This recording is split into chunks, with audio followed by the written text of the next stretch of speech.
Solving equations using multiplication. Some equations can be solved by using the multiplication property on both sides of the equation. I have an example of that kind of equation up here. We have the equation y over 6 is equal to 1/2. Y over 6 really means y divided by 6. This is the variable that we want alone. We want our y to stand alone on one side of the equation. So the 6 is the thing that we have to get rid of. Since we have y divided by 6, we want to do the opposite thing to clear this number out. The opposite thing of division is multiplication. So I'm going to multiply 6 on this side of the equation. I'm going to remember in equations that whatever I do to the left, I must also do to the right. So I'll multiply 6 on the right-hand side of the equation as well. When I look on the left-hand side of the equation, it might be helpful to remember that 6 is the same as 6 over 1. When you look at it in this manner, you can see that this is a one fraction times another fraction. And you know that fractions have the property that if you can cancel, it will make your problem much simpler. I can cancel the 6's. When I do that, I only have y left on the left-hand side of the equation. I have y over 1 actually, but that's the same as y.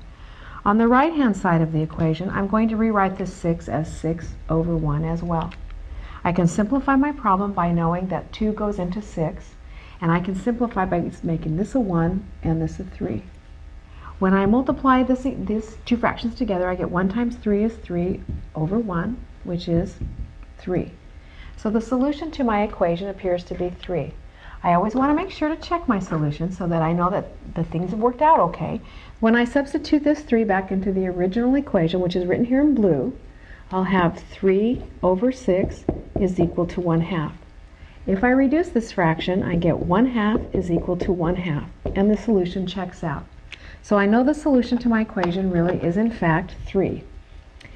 When I look back at the equation to remember what I did, I saw that y was divided by 6, and to undo division you have to do multiplication.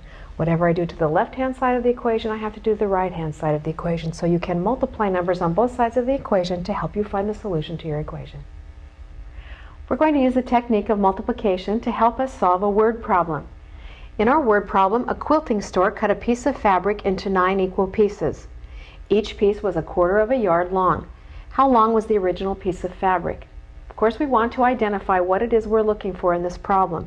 And the last question tells us how long was the original piece of fabric. So we're looking for the length of the fabric. Our unknown then will be F. That will stand for the length of the fabric. Now the word cut is an important word in this problem. Cut is a word that implies division. So we know that the store had a piece of fabric and they cut it into 9 equal pieces. They took the amount of fabric that they had and cut it into 9 equal pieces. And when they did that, each of the resulting pieces was 1/4 of a yard long. We want to know how long the original piece of fabric was, so we want to solve this equation for F.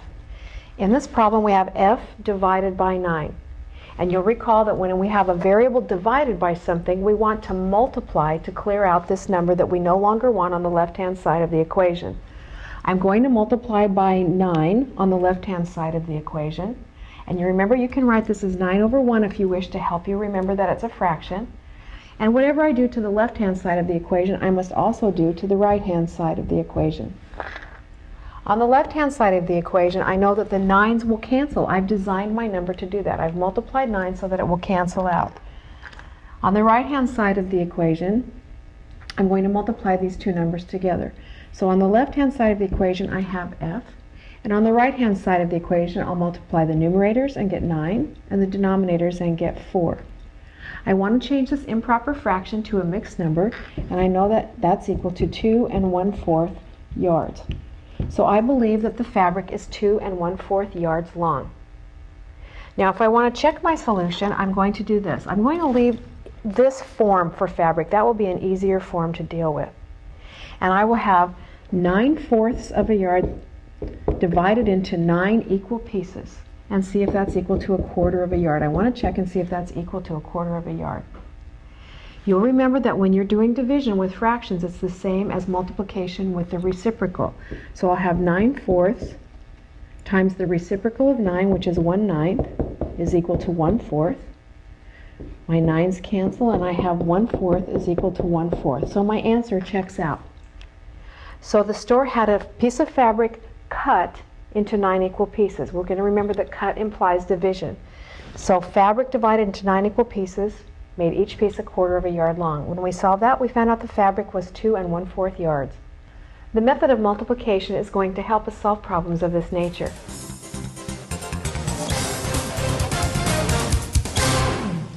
I went on a deep-sea fishing trip in the Gulf of Mexico.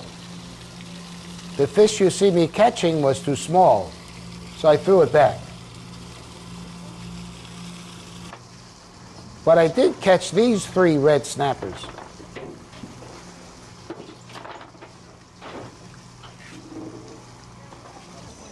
Men at the dock were waiting to clean and fillet our fish. If the men charge $1.20 to clean a fish, and they average 45 seconds to clean a fish, how much can they earn if they work for 15 minutes? Let's do the math. What we have over here is a charge for cleaning one fish is $1.20. And the average time to clean one fish is 45 seconds. And the question, or the unknown, and that will be X, how much can one person earn in 15 minutes?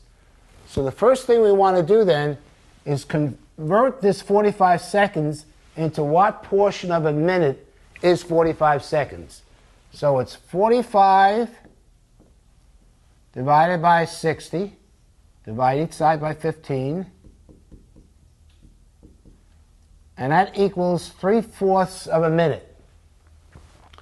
So in 3/4 of a minute, 3/4, and we're going to make the X represent the unknown here, but it's how much money he earns in 1 minute.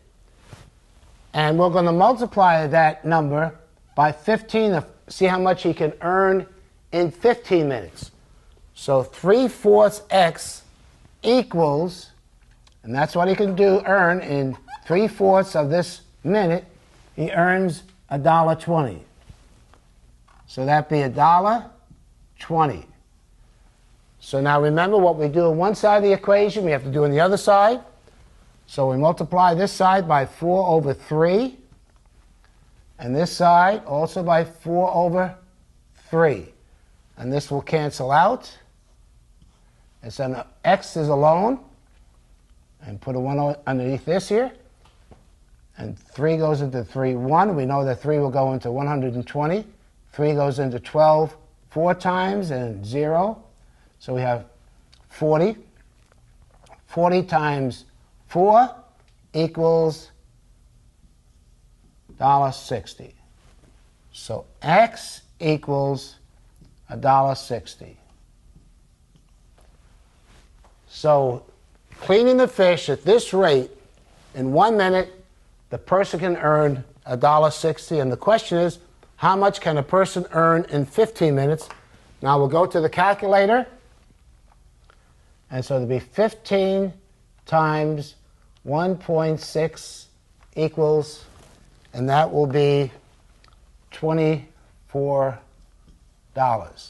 So that person, if he has that amount of fish to keep on cleaning, in 15 minutes, they can earn $24. And if you want to find out for how much you can earn in an hour at that rate, we'll just times that by 4, and he can earn $96 in 1 hour. And by the way, those fish did taste good that I caught in that boat. Please pause the video now and complete the problems in your workbook. When finished, press play, and we'll continue with the next lesson.